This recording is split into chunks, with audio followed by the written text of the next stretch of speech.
All right, true believers, I'm tired. This one was uh,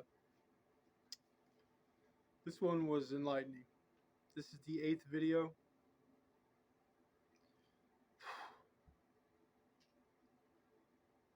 Oh man, you'll see.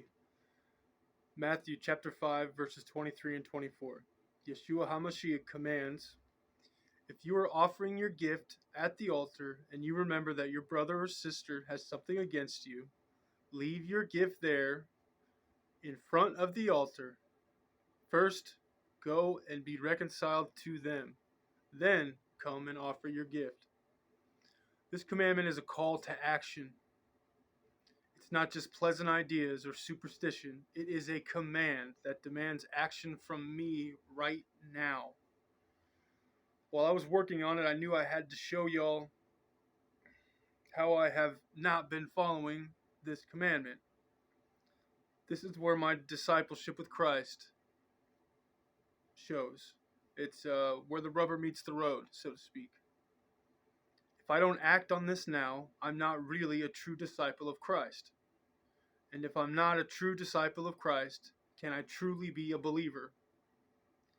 And if I'm not truly a believer, do I truly have salvation? That's where my mind went when I started breaking this commandment down. Matthew chapter 5 verses 21 and 22 tells me anger that is not addressed festers into resentment, and my anger and resentment towards others is as bad as murder in the eyes of God. I believe by thinking bad towards others, gossiping, and even venting curses people. This is something every person in our society does. There are people I'm angry with and resent right now. These people are people I love, people that are important to me. Matthew chapter 5 verses 21 and 22 gives us the context for the commandment in verses 23 and 24. Go and read those verses after this video, please. I don't have time to show you why I interpret everything I do the way I do. I could be wrong, so read your Bible yourself. We can't cherry pick verses like we do. We must read and understand them within the context they are written in. I'm going to read this commandment again. It's heavy.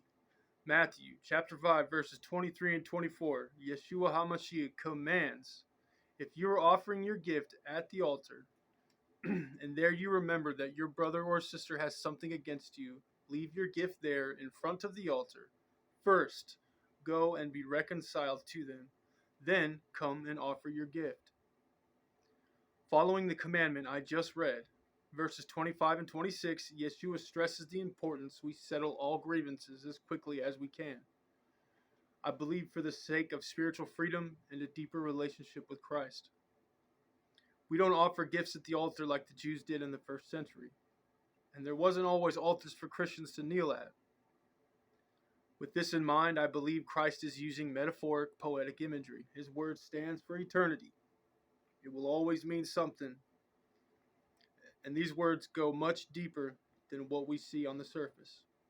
A gift before the altar could be prayers, thanksgiving, willingness to serve God, an artistic expression of faith, tithing, and a buddy of mine said, faith itself. Our faith itself could be the gift before the altar. The altar is clearly Christ himself. Basically, my prayers, my service, songs, poetry, my worship of Christ, even my faith is unworthy as long as I am not reconciled to my brothers and sisters who may have some grievance towards me. That's heavy. That's heavy. That hits heavy. I'm going to read the commandment again. Matthew chapter 5 verses 23 and 24. Yeshua HaMashiach commands, if you are offering your gift at the altar, and there you remember that your brother and sister has something against you, leave your gift there in front of the altar. First go and be reconciled to them. Then come and offer your gift. It doesn't matter how I feel or what I think about this. It's clear. Yeshua doesn't say, if they have something against you, fix it unless you believe you're innocent.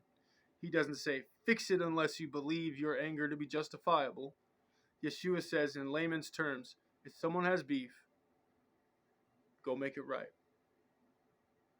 If someone has beef with you, not whether you got beef with them or not, if someone has beef with you and you believe you're innocent, go make it right. It doesn't matter how I think or feel about this. It must be done. No ifs, no ands, or buts about it. Oh my God. I have this friend. We get into it over and over again. And after some time passes, I go and take accountability for my wrongdoings, and we move on. Yet we keep having the same issues over and over again. And after so many years, I'm doing my best to grow. And to me, it seems he isn't even making an effort to see the part he plays. He truly believes it's all my fault and I'm the problem. Well, this last time he put his hands on me and even called the police. I don't want anything to do with him. Not because I don't love him, but because he is a danger to my well-being. I decided I'm done with that dude. And I don't think it's the healthiest decision for me to be around him. But it's clear. I have to swallow my pride and be a Christian and reconcile any grievance he has against me. Again, he won't. Never will he swallow his pride. To me, he is a narcissistic person that uses people's emotions and believes he is a victim. But I must do as I am commanded. I have to be reconciled to this man, but that does not mean I need to be around him. I may be growing slow and painfully, but some people are stuck in their ways and are a danger to me and to my walk with Christ.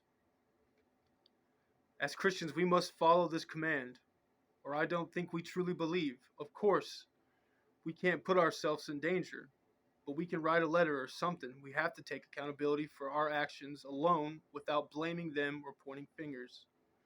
We can do something. We just have to pray for the right course of action. But if we as Christians believe inaction concerning this commandment is sufficient, we are mistaken. I'm going to take a moral inventory after this video. I'm going to list the names and the resentments I have towards these people. Then I'm going to pray God shows me my part in the dispute or grievance. Then I'm going to pray God would reveal to me how I can make an amends to every person on my list.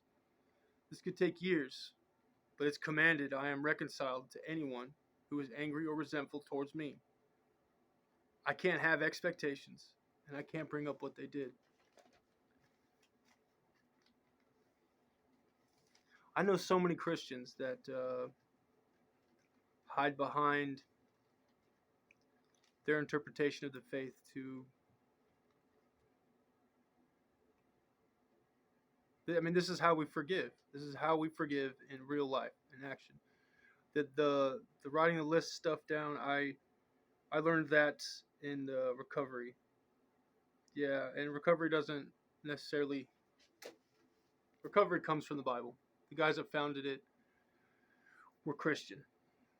It may not be Christian organization anymore, but it's the program was made by Christians for people that couldn't deal with God of the Bible. I can't show you guys some real stuff and then not give you a solution. So that's the best solution I could come up with, was writing a list, a moral inventory, looking at the part I played, and then making an amends. These are all,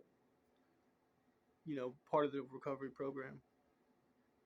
But I have to do this. I have to go see my sisters, both of them, my mom, my cousin, friends of mine, people in other states. I have to go to them and I have to reconcile. I can't just be like, I'm saved, it's all good. I have to do something about it. It's a call to action.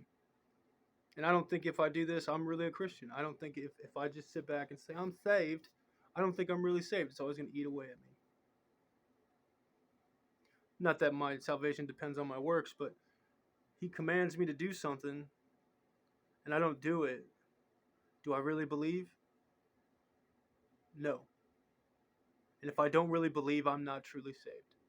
It's not that the works saves me. It's that if I don't follow this commandment,